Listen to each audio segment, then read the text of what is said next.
Welcome back to another episode of Better Than I Found It, the podcast, All Things College Golf. You're listening to Mike McGraw, the men's golf coach at Baylor University, and your host today. Today's very special guest is Abilene Christian golf coach Tom Shaw. Now, of all of the coaches I've known through the years, Tom has to have one of the most unique stories. His 25 years in coaching has seen a lot of highs, but also some very challenging times, like any of us as well, including a battle with an ominous hurricane in 2005. Throughout his career, he's always exhibited class, character, and integrity, and he's truly been a paragon of persistence. In short, Tom's example for me is very inspiring. I know it will be for you too. I hope you enjoy.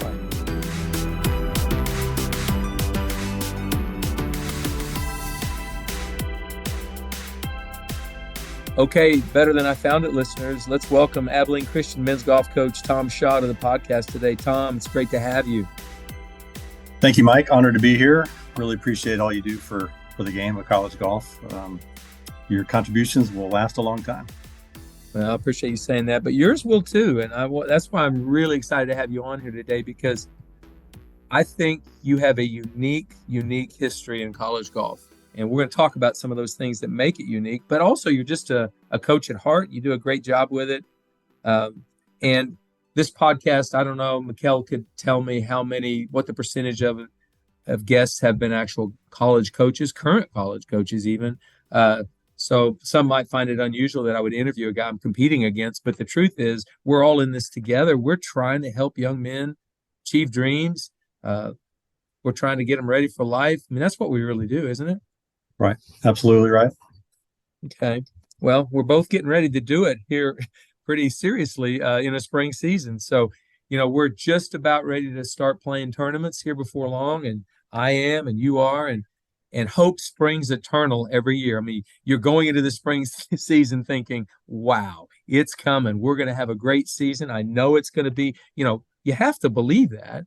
It doesn't always work out that way, Tom, but we're getting ready to start our spring season. You are as well. So where are you guys going to play this year? Take me through your schedule this spring. Yeah, thank you, Mike. We're opening at Rice's tournament down in Houston in mid to late February. And then we were blessed to be invited to the Cabo Collegiate in March, which is, you talk about David and Goliath. We're going up against the best. And so that's been on the calendar for the guys for a long time. They're anxious to do it and looking forward to it. And so the rest of the spring is pretty busy too. We go to Grand Canyon. We go to the All-American in Houston, which is a great tournament too. Jonathan Dismuke does a wonderful job there. We're invited to Mississippi State. Dusty Smith, coach down there, and finish up the spring at Ohio State. And then we have our conference championship in Nevada at Boulder City. So the spring is probably no, it's not probably. It is our best spring schedule since I've been here. I maybe have overloaded us a little bit, but it's hard at a school like ours, it's hard to turn down a tournament that you're going to be playing against the best teams in the country. So if I polled your team members right now, they would be thrilled with this schedule. They wouldn't be worried about this schedule, correct? No, that's correct. And I'm hopeful that we're going to rise to the level of our schedule. And so there's some enthusiasm. There's some heated, spirited competition in qualifying, just to make sure they don't want to miss out on any of them. I love that. That's ultimately what you're doing. Bear Bryant once said he always made practice, or what they were doing in Tuscaloosa, way harder than a game, because if a kid was going to quit, he wanted him doing it in practice in Tuscaloosa, not in a game. So it's good that you guys have that spirited qualifying going. How far along are you in the qualifying? Oh, we're just we start a little bit later than most people, so I don't like to start qualifying until pretty close to the event, because I know that sometimes if you play good in mid-January, your game is not at that level in mid-February. So we're always trying to take the best 5 guys for every tournament. And so right now we're doing some pre-qualifying, I guess, kind of like a pre-qualifying for Q school. So variety of tests, competitions, just to see where our guys are and to make them think, hey, we've got to be at a certain level to even begin qualifying. And if we're not at that level, maybe you need some more time to get to that level, because in the off season, guys treat the off season very differently. Some play a lot, practice a lot. Some take a true break. And so we've got guys to get up to speed. We need them up to speed really quickly. So the other day I did a couple of different combines, wedge combines from different distances, created my own score, and I said, guys, this is the target score. Meet it, or you have to come back next week and try it again. So I think they like having kind of a target or a standard to achieve instead of just kind of a vague random go get better. I think it's good to kind of set a target out there for them. Yeah, and one of the things you just mentioned was you've got to take your best team to the tournament. That's your goal. That's one of the hardest lessons for young coaches to learn. It's not about who you feel the best about or who's a sweet kid or whatever. And ultimately, it comes down to I've got to figure out how I can get my best players. So my best player January 10th might not even be close to my best player February 10th. So you may have something there that we may have started a little too early. I don't know, but we've already started. I err on the side of, well, you might get some bad weather, and I want a full 6-round qualifying, which is what we're doing. How many rounds will you have when you eventually set the team for that first event? Our plan is to have 6 rounds as well. Okay. So, and I think, you and I both know within our teams, we probably think who our best 5 is, but it needs to play out, and the guys need to know that 1 through 9 they have a chance of making a statement. And so you can't just take your favorites, as you said, and the best players in Abilene are not necessarily the best players in Cabo. So you have to put on your coaching hat and figure out who your best 5 for that particular golf course is going to be. Bingo. And I've made the mistake of doing the other, and I should take him. No, you've got to go with in your gut feeling who the best players are. So you got to do that. Okay, let's talk about your players. I've known a lot of your players because you've had some Texas kids, and I've seen them and recruited them as well. In fact, Alex Klaus is one of the coolest kids I think I've ever met, and going to go down as one of your best student athletes you've ever had. Absolutely. I mean, he's unbelievable. But because of that, I get to know some of it, but there's others I don't. So tell us who you've got and where they're from.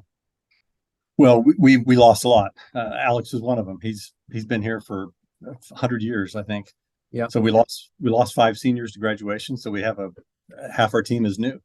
But our key returners, Zane Heisel from Edmond, Oklahoma, is probably our best player all conference last year. He's just a big old beefy dude that's just a great ball striker.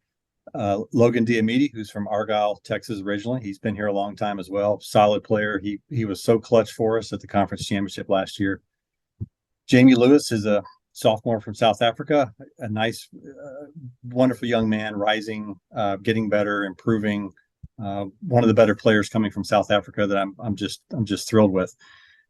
Charlie Jackson's from Norman, Oklahoma, one of your Okie boys, and yep. He's played a big role for us. Joris Spanier from the Netherlands came in as a transfer 2 years ago, and has really provided us from some depth. The freshmen that we have, there's 4 of them. 2 are from France. Thomas Buisson, who was on the national team in France, excellent player, and his compadre Gregoire Hoyo. They're both from France, and I figured if you have Frenchmen are kind of like donkeys, you can't just have one; you have to have 2. They don't get lonely. And the other 2 freshmen are Brian Comages, who's from Lake Travis, Austin area, won the South Texas Amateur this summer, which as a high schooler, which is not common. And Carson Grigsby, who's my first ever Abilene homegrown prospect, who committed to Oklahoma when he was just a young lad, and decided, we were blessed in the end that he decided to stay at home because he liked what our school provided, and maybe being at home probably provided that too. So I think it's a great freshman class, but all the freshmen have been playing this year, so we've taken our lumps, but the guys have gotten some real good experience that we're excited about the spring. Good group, good mixture of kids from in the state, just outside the state in Oklahoma, and certainly international. You've done a great job with that. So that's a good group. You don't know which 5 you're taking, but you're pretty sure you're going to take the 5 you think are going to shoot the lowest score, right? That's exactly right. Okay. All right. So a lot of my listeners are not going to know much about Tom Shaw, but I want them to find out about Tom Shaw today. And I've known you obviously for a long time. But who is your best influence, most influential person in your youth, kind of as you got into the game? Because you became quite a good player later. Who influenced that the most from the beginning? Well, it had to be my dad, who's Tom Shaw Sr. So I'm a junior, and I didn't start really until I was 13. We moved to McKinney, Texas, and from Kansas City, and my dad took me out to the Byron Nelson tournament when it was at Preston Trail, and I was Tom Watson win it? Did Tom Watson win it? He probably won several of them. And I love the sound of metal spikes on the carpet. I thought that was my first recollection of golf. I thought that's so cool. I want to wear spikes. And so we went out there. I thought, hey, this would be a cool game to get into. My dad took me out for a couple of times, just public golf. And then I wouldn't say I was a farm kid, but I showed steers in competition. So this may be your first guy whose entree into golf revolved around a cow. But I had the grand champion steer in Kansas City, Missouri, and I sold it, which I didn't think was going to happen. I just thought you kept it forever, and then I sold it. I realized pretty soon the reality of a steer, where he ends up. I was a little bit sad for a kid, but I sold it, and I used the proceeds. I think it was $500 to buy a membership at McKinney Country Club. So I bought the membership to McKinney Country Club, and I spent pretty much every day of my life out there playing by myself with knee-high socks. Mom would drop me off, and I loved it because it was a game. I mean, I played other sports, baseball, basketball. I did all that stuff, but it was something I could do by myself, and I didn't need anybody. And I loved just the view of the ball traveling in the air, the feel, the grass. I just love that. So I wouldn't say I got better really quickly, but I put in a lot of hours and a lot of reps and became somewhat proficient and during that time. 100%. You are the first guy I've coached or interviewed that sold a cow for $500 to get a membership so he could play golf. So, and honestly, we say that a little tongue in cheek, but the truth is that was your pathway and that was your way to get a place to play every day. And I think every kid ought to be involved a little bit in the finances of his junior golf career. That doesn't mean you could afford to work enough as a 14-year-old or 15-year-old to finance your junior golf career. You couldn't. But what if you picked up the range balls one day a week, park the carts, wash the carts, fill the Coke machine, whatever it was, for a shift every week to earn the right to play free golf? I think I encourage that to parents all the time. You actually finance your own junior career right there, or at least your place to practice. Yeah, it was. I did clean the club pool from time to time, and our range was basically one spot, and you picked up your own balls. Which, even to this day, I think there's a ton of value in that. You don't spray it; every ball means something, and I think those are great lessons. Very good. So you go through junior golf. It's a little bit different experience, I know, than today's modern day junior golf. You were doing it in the 1980s, correct? Yes, correct. Yeah. So you're a lot younger than I am. I envy you, but that's okay. Not much younger. Yeah. Well, you got recruited to go to school at Georgia Tech to play for Puggy Blackman, and Puggy had a very successful program. Obviously, coached Stuart Sink and David Duval and some really good players there in the early 90s. But he coached you as well. Tell me about your experience there for Puggy. Oh, I think recruiting is a strong word, Mike. We moved to Atlanta, Georgia, the middle of my junior year, which is not a great time to move when you're in high school. But I went from a course, McKinney Country Club, that didn't have a single fairway bunker to Atlanta that had trees everywhere and fairway bunkers everywhere. So I had to learn a different type of game. And I played in the AJGA, which was the Atlanta Junior Golf Association that Puggy ran at the time. And I played a couple of those small fields. I won a couple. Puggy noticed me. He knew I was a good student. My grades were good. And so my recruiting trip was a sausage biscuit at Burger King on a cold winter day where the team was qualifying out at Snapfinger. And I didn't talk much. I still don't talk much. And he carried the conversation, and I met the team. They didn't know who I was. I had no junior record. I did happen to qualify for the U.S. Junior the summer before.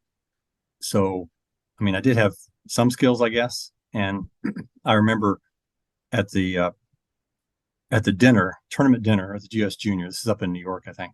I think Tim Straub won it that year, or yeah, probably. And I was at the table, round of 8, and there was this big country boy that was just, I thought his table manners were horrible. He was just a Yahoo. And I thought, man, that dude's just a redneck. I don't want anything to do with that guy. And so I quickly missed the cut and go back home, and I'm flipping through Golf World magazine, and that country Yahoo won the tournament. It's Charlie Reimer.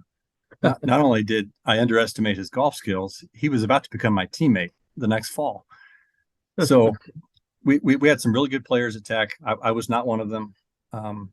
Puggy tried to get me to leave after 2 years. He brought me and Alan Rosen into his office and said, I think if you guys are going to play college golf, it's not going to be here. So you need to leave. And I just, again, I didn't talk much. And I just, for some reason, I still don't know what happened. I just blurted out, Puggy, there's no doubt in my mind I'm going to play here. And I kind of shocked everybody in the room, including myself. And he just stared at me like, oh, okay. Alan transferred to Rice, where he played a lot. And I stuck it out. And just because I was stubborn, I think. And I loved to practice again. That came back from my days as a junior golfer.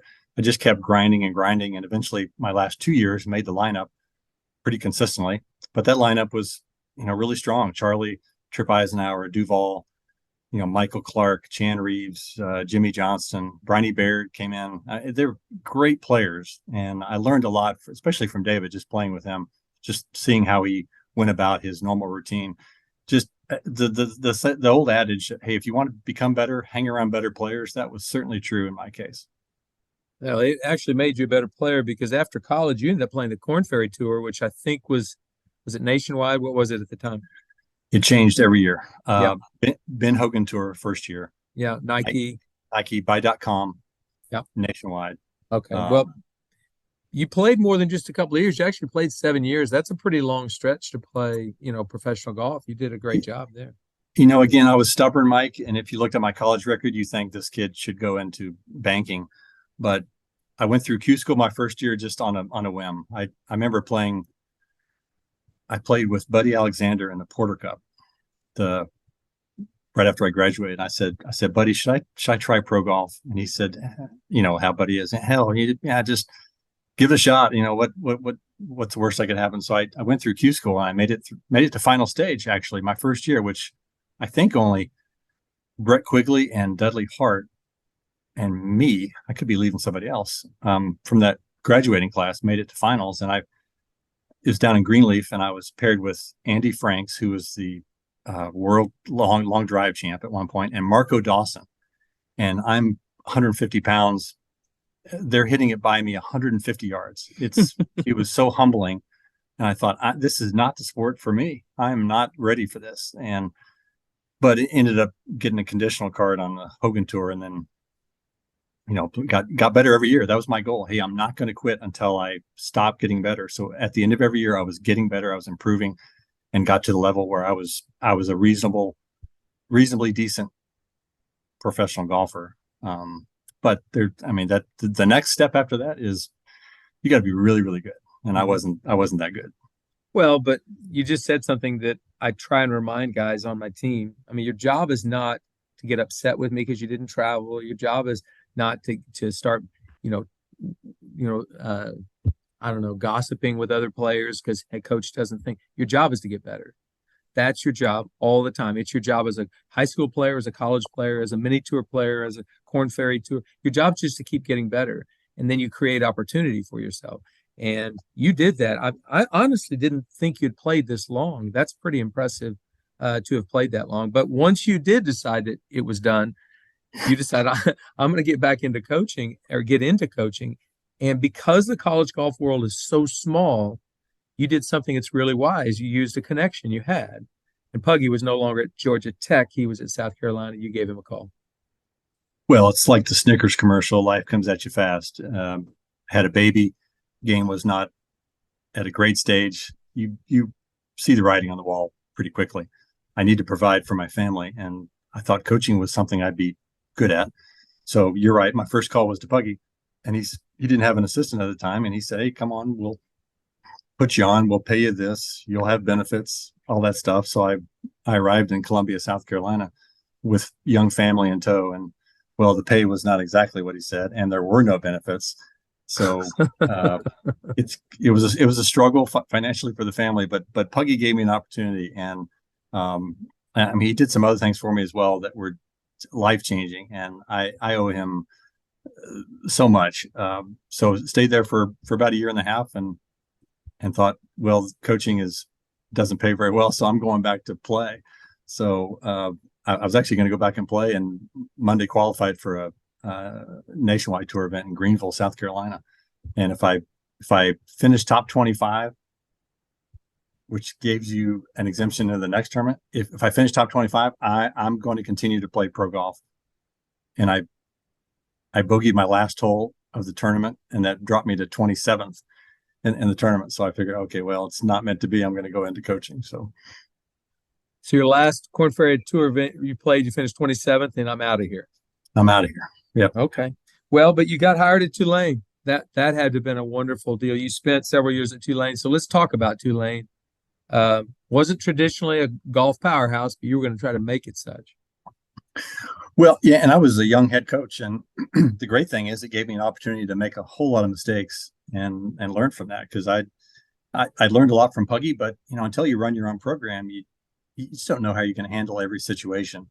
So this gave me the freedom to, there were no assistant coach really at that level, so I had freedom to goof up and learn. And at that stage, Tulane is not, they're not expecting me to win the national championship. It's, hey, recruit good kids, get good grades, graduate them, and those were the parameters. So I had a lot of freedom to do things. And New Orleans was a pretty cool place to live. Maybe not for a young family trying to raise kids, but it was really neat. And I'm always grateful for that opportunity to be a first time head coach. You never forget that, and it plays a vital role in your development as you move on through the profession. Yes, and you obviously proved yourself to be a pretty good recruiter. So in 2002 summer, it's late in the summer, the summers as they wind down, people you're tired because you watched a lot of golf and the kids have been communicating with coaches, and it's tough. So I was at a tournament in Denton, Texas. You were there as well. And Alan Bratton, who would eventually become the golf coach at Oklahoma State, had played at Oklahoma State. He was working for Ping at the time. And so he sees me there, and I'm the assistant coach to Mike Holder and recruiting players. We already had a commitment, I think, out of, Zach Reynolds from Edmond, Casey Wittenberg, and Tyler Leon. So I really wasn't recruiting to 2003 graduates, 2003 graduates, but I was seeing some of them. And Alan Bratton and I were walking toward the parking lot at the end of the event, and he said, "Well, hey, Coach McGraw, who was the best player you saw here this week that you'd never seen before?" And I said, "Well, this kid from Arizona, Michael Thompson. He's pretty good. But he's in 2003, and we're going to be full." And we didn't have a commitment from Casey at the time, but we were definitely thinking we were going to get one. And he said, "Bingo, that's the same guy I thought about." And so Alan and I had seen the same player, but so did a coach from Tulane that week. Talk about seeing Michael Thompson. I was on the range just like you do, but I was at the far left of the range, and sometimes I like to watch players from behind, because I can see the pivot a little bit better, and my eyes immediately were drawn to this guy, and I thought his lower body moved beautifully. It was like a tour player, and he was hitting these just rockets out there. And I had this, the younger crowd won't know what this is, but I had this candid camera moment. Like, is this being set up for me? I looked around, and nobody else was watching him. I thought, what is going on here? Is he already graduated? Is this not guy? Is this guy even in high school anymore?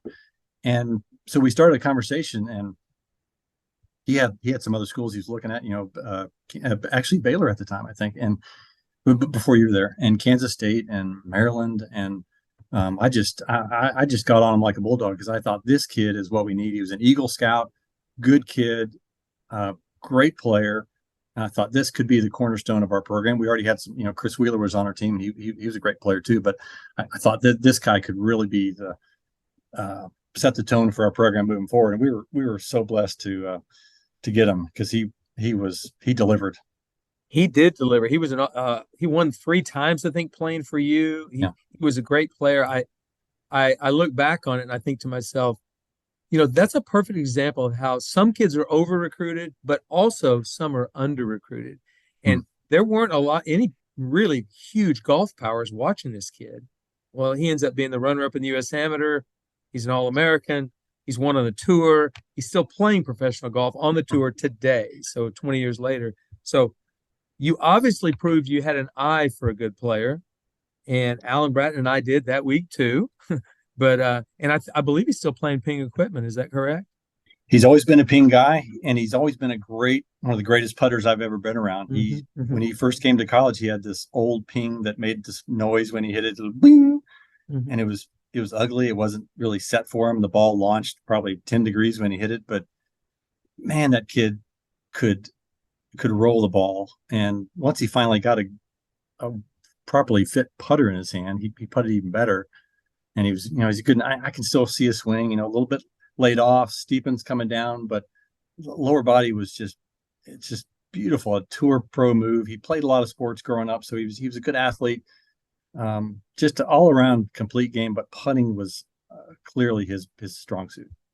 I agree. I think he's still one of the best putters I've seen. Amazing stroke, does great. So that's really a positive thing at Tulane. I mean, when you think about it, that was one of the best under the radar gets of anybody in that class in 2003. But yeah, thank you. So I wanted people to hear that because that to me was impressive that you got him to go to Tulane. But the other one's not so exciting and not so fun and wasn't a very good thing. And that was Hurricane Katrina in August of, I believe, 2004. Five. Thank you, 5.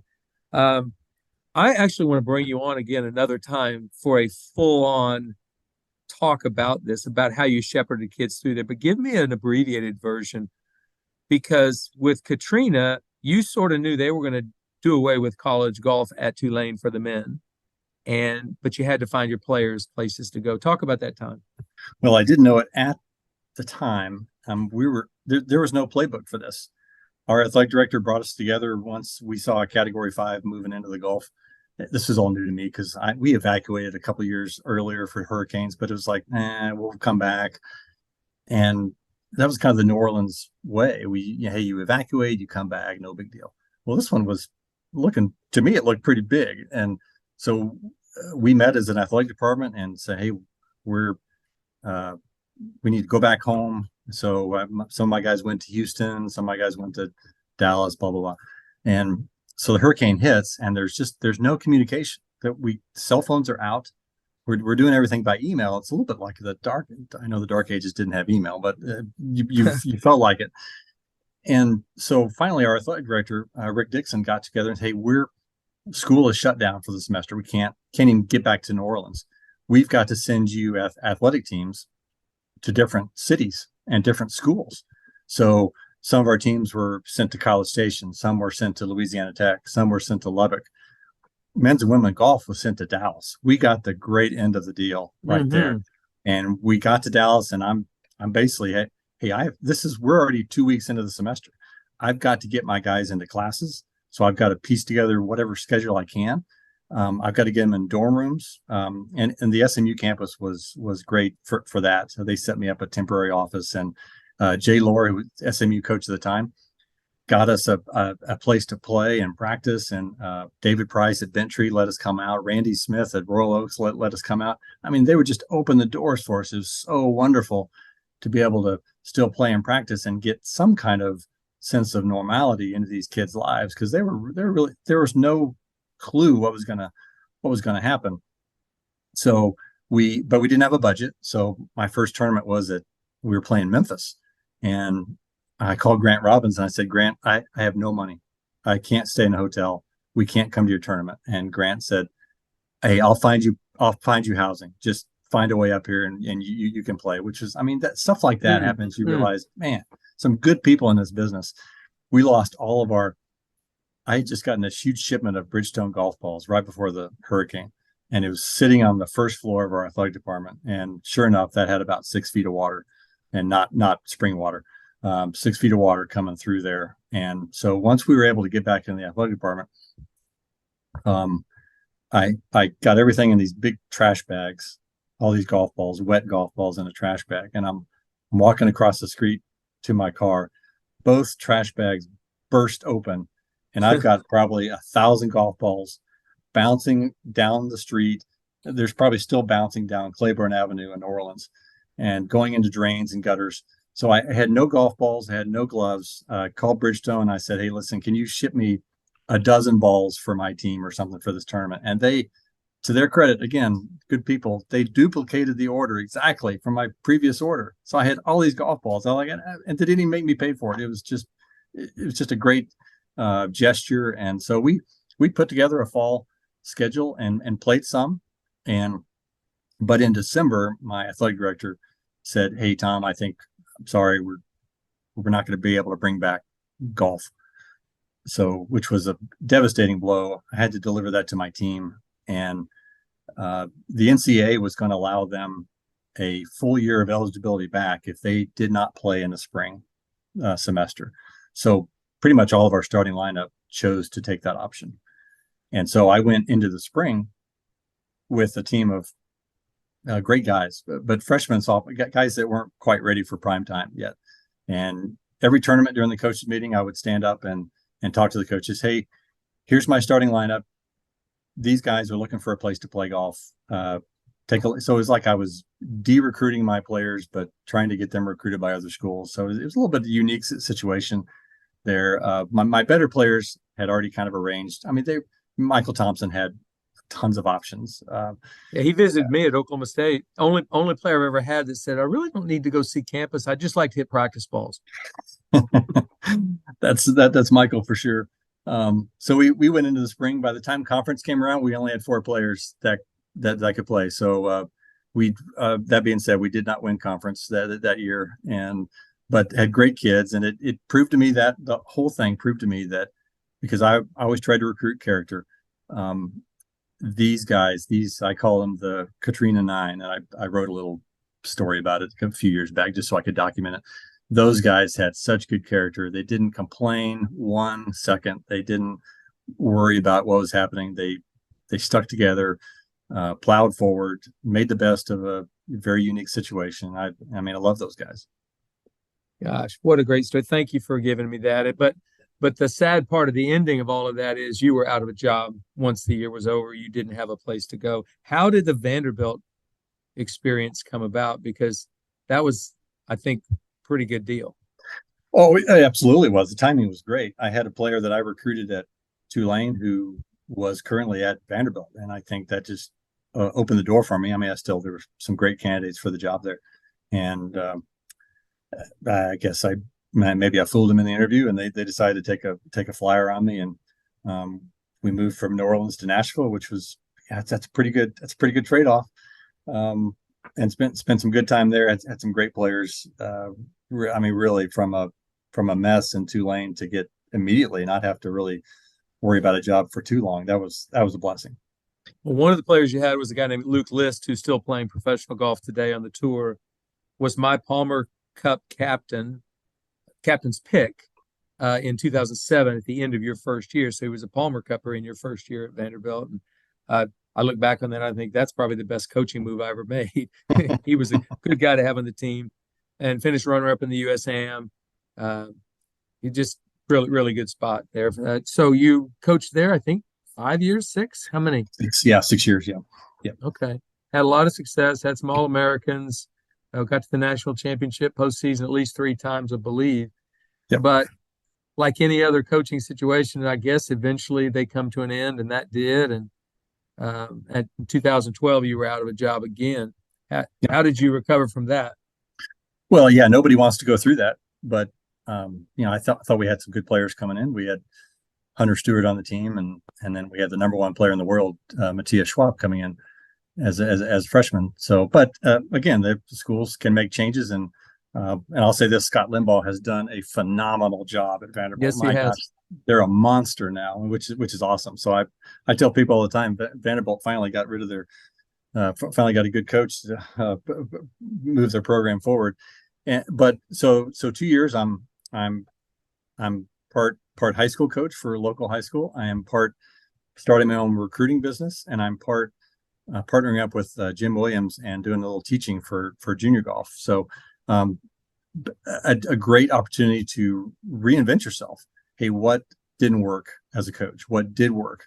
Where can I get better? That was essential. So I'm not going to say I'm glad it happened, because I really enjoyed working at Vanderbilt in the SEC, but I wouldn't be, and I'm not saying I'm a great coach now, but I wouldn't be the coach I am right now without that, because it gave me the respite to kind of sit back and say, okay, what do I need to do better? What do I need to become to be a better coach and serve these kids? So that those 2 years kind of in the wilderness, you call it, I look back on that thinking that kind of sucked at the time, but man, it was a huge, important step for me. Thank you for saying that, because honestly, getting let go at Oklahoma State was probably one of the best things that's happened in my career, because I had to reinvent myself. I got to spend that year with Jay Sewell and kind of prepare for my next coaching position. And I think I'm a better coach because of that experience. And pretty much whatever adversity comes your way in life, if you look at it the right way, it's probably going to yield some good results. And this got you a position at Abilene Christian, which honestly, I want to talk about this because I think you're unique. You're the only coach in men's Division I golf who had to shepherd a team through a hurricane, knowing that you're not going to be the coach next year. And then now at Abilene Christian, an emerging D1 program. They weren't D1 when you got there, they were emerging.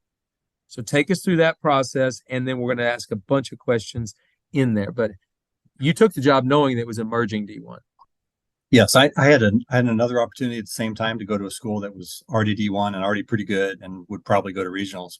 But I wanted to get back to Texas, and I like kind of putting my own stamp on a program. And so I knew we had some stuff to build, kind of like Tulane. I was given the freedom to, hey, you know D1 golf, to do it.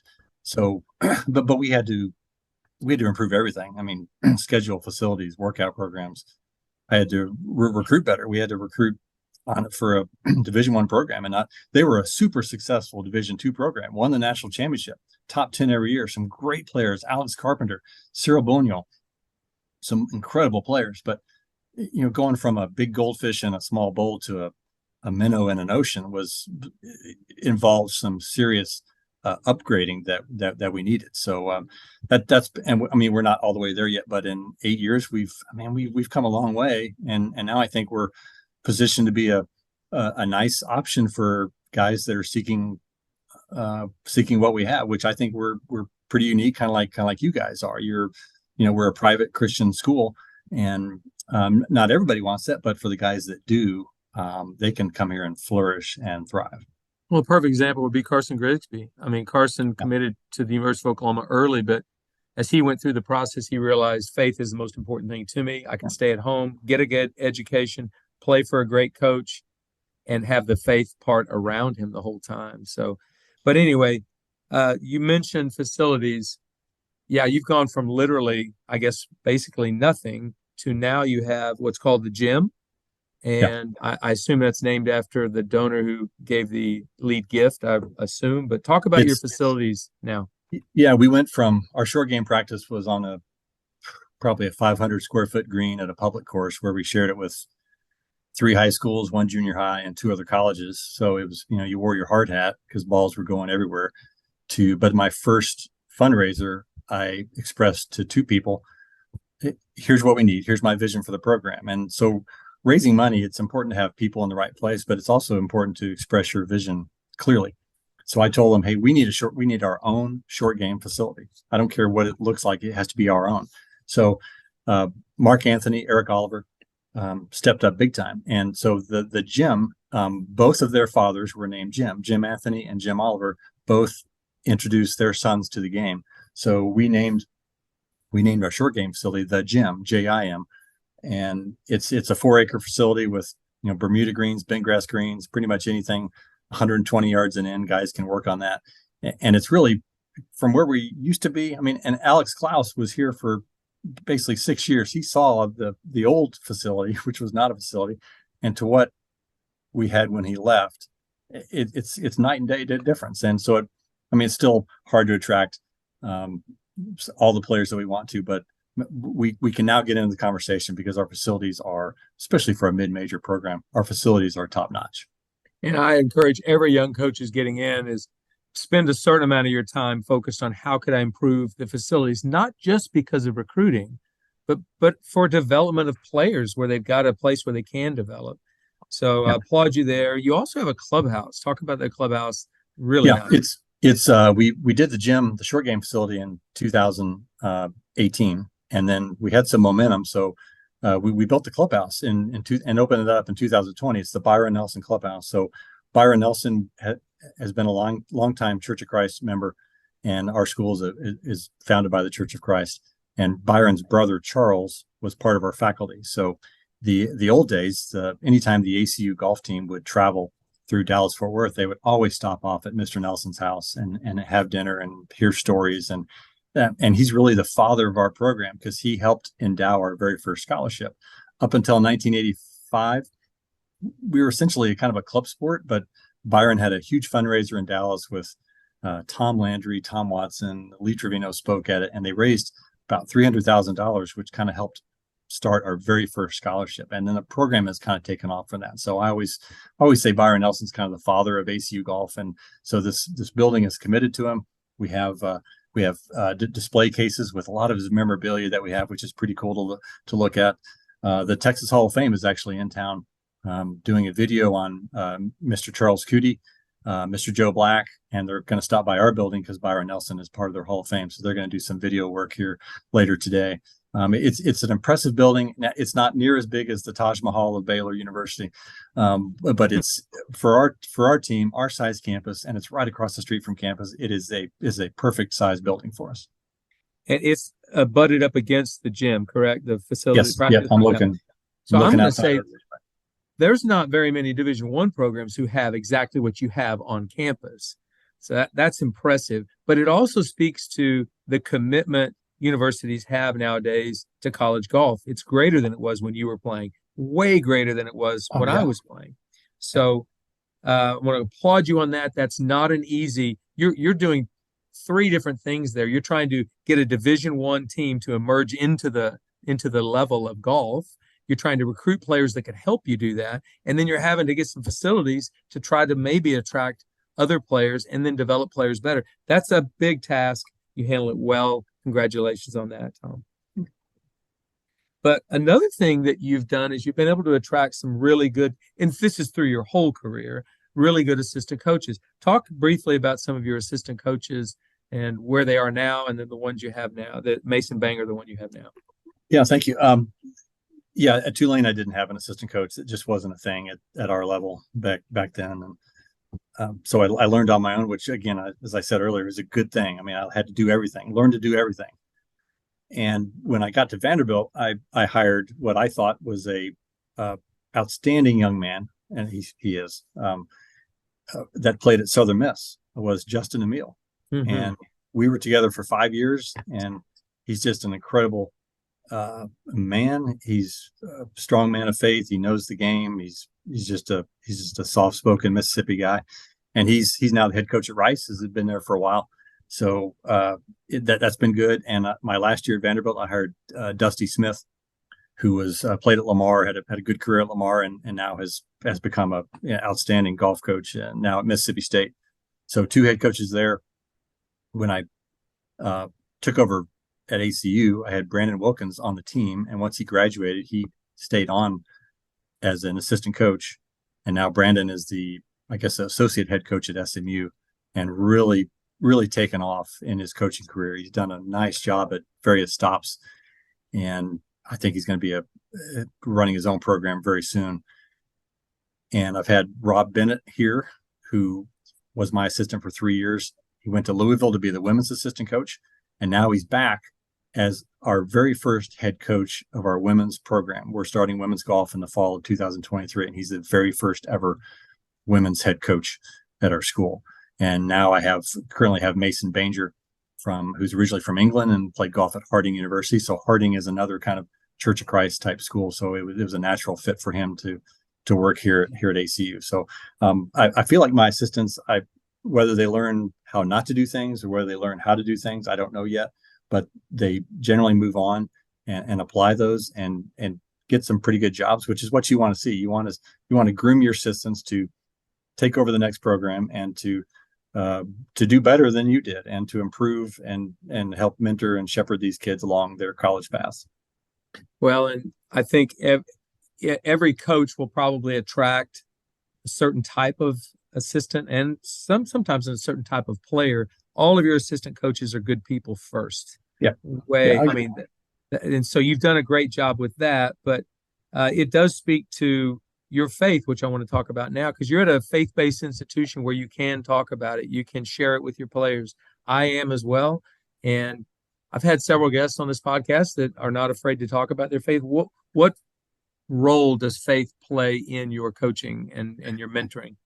It's always played a role, but generally we're at schools where that's not encouraged or even condoned. It's HR could write you up pretty quick if they find out you're talking about Jesus or anything like that. So this school aligns with me perfectly in that you're actually required to have that impact on your kids. It's in our mission statement of the school to educate and produce Christian leaders for service throughout the world. And so, some kids say, I don't want a Christian school. It's going to affect my golf. Well, last time I checked, Pepperdine Christian school was pretty darn good at golf. Baylor's been pretty good at golf, and Liberty is pretty good at golf. So, I think for people who, whether they're Christian or not, coming here to a Christian school that allows you to be who you were designed to be. You don't have to fit into a mold or trying to be somebody you're not. I think it allows you to play even better. You're not shackled by trying to conform and stuff. And I think some people have a weird idea of religion or Christian school that they have to conform to. That's absolutely not the case. We have kids on our team that they don't get into it, and we have some guys who are deeply invested in their spiritual walk. Carson Grigsby's like that, and it's wonderful to see. But we just ask all of our guys to be open, respectful, ask questions. You just never know where, if you throw enough seeds out there, they may take root, and it may not be for another 5 years down the road beyond what their college career is like. But this school allows me, we have chapel, we have team chapel every Thursday. So it gives me the opportunity to have some frank and vulnerable conversations with them. We're not end up being awkward and everything, but we have the freedom to talk about whatever we want to talk about here, and our school encourages that. It's directed from our school president, from our athletic director. That's our mission statement. I mean, we want to be good. Listen, we want to be competitive and be good and win, but we're not going to sacrifice that by dismissing what our school was founded upon. Well, some of my best friends in coaching have won national championships and conference championships and produced All-Americans and PGA Tour players, and they're Christian. So it's like you can have both. They're not mutually exclusive. And let's talk about that. You've got this emerging D1 program. You've only been there a few years, and now all of a sudden you've got this great facility. And you guys won the WAC last year. You won the conference championship, qualified for postseason. You were coach of the year in the WAC. That had to have been just like an amazing day in your career. We could have a podcast on the last 9 holes there, because it was just, I'm not a golf stat watcher. My assistant is, and I just kind of go by feels and vibes. And my vibe was not good the last round. But all of a sudden we went from 7 behind to 5 ahead in like 2 holes. It was nuts. But to win the conference championship with those seniors who had set the tone for our program, set the standard, established the culture, to see Alice Klaus hold the winning putt on the last hole of conference championship. I mean, I still think about that. I still get goosebumps from it. It was such a heated battle between Grand Canyon and Sam Houston, and New Mexico State was in there. I mean, it was such a fitting end for that class. And then we went to regionals, and actually played above our seeding. We had an okay first round, and in the second round we were paired with Oregon and Casey Martin. I thought, okay, we're gonna beat Oregon, and they just absolutely boat raced us. And we realized, okay, maybe we need to get a little bit better. But it was an incredible experience for our fan base. My athletic director showed up at both conference and and regionals. Our donor showed up. It just gave some serious momentum to the program. But I couldn't have been happier that it happened for that class of guys who had put so much effort into it and not seen much reward. To win conference for them was incredible. I'm glad you told that story. Every coach has defining moments and things they're going to remember, and sometimes it's just an experience with a player that, where he kind of figured out something about life or that type of thing. But in this case, it was a championship ring that you guys won and advancing to the. I don't know how long it usually takes to emerging Division I teams to win a conference at the Division I level, but this has got to be one of the quickest ascensions to such a victory. So congratulations. And thank you. And I think it's only the beginning for you, just the way you operate your program. But all right, last thing I want to talk about today, and thank you for the hour you spent with me. The challenges of mid-majors. So the college athletics scene, or the college golf scene as well, has changed a lot in the last 4 or 5 years with the transfer portal, Alston money paying for grades, NIL, just name it, sort of how things have changed. Of all of those things, what's been the most challenging part for you? Because I think the gap has widened between an ACU and an Ohio State, or an ACU and Alabama. It's widened over the last few years as far as just the reality of what's out there. What's been the hardest thing for you? You hopefully didn't open up Pandora's box here, but the gap is widening. And what the part that I'm concerned about is that kids who bypass us and go to a let's just use Texas, and I have total respect for Texas. They're awesome. Right. They don't come to ACU and they go to Texas, and maybe they're the 7th, 8th, 9th player. You'd like to think, in theory, they want to play college golf in tournaments. So you might get those guys on the transfer portal, or they might decide to come to other schools where they can play right away. Well, now those kids don't have any incentive now to seek tournament opportunities. They're at a facility that has a lot of great things for them, a lot of bling, a lot of money, and we're not getting kids that I know could go from being the 8th guy at Texas to in our starting lineup every single tournament. Because you and I both know that the best way of getting better is playing tournament golf. You're not going to do it by just having access to great facilities. You've got to play and get out there. And so where I thought when the transfer portal started, I thought, hey, we're gonna get some kids from big programs that want to play. And it's hard to get those kids now. A lot of it's money. A lot of it's they want to stay where they're at and just kind of be able to tell people, hey, I play for X school. And so a conference like ours, WAC, is not as exciting as saying SEC or Big 12. That's a stumbling block. But I'll tell you this, Mike, with all honesty, that's frustrating sometimes. But in the end, I'm not. I'd love to win a national championship. I'd love to do all this, but I'm going to be happy and comfortable coaching my kids that I get from our program. And if we win every tournament, great. If we lose every tournament, great. I'm going to take the 9 or 10 guys I have, coach them up to the best of my ability, mentor them, try and get them ready for life after this.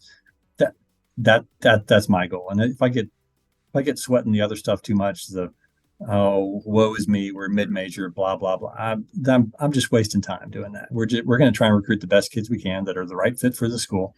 And if they want to come here and experience what we have offer, great. If they don't, great, move on.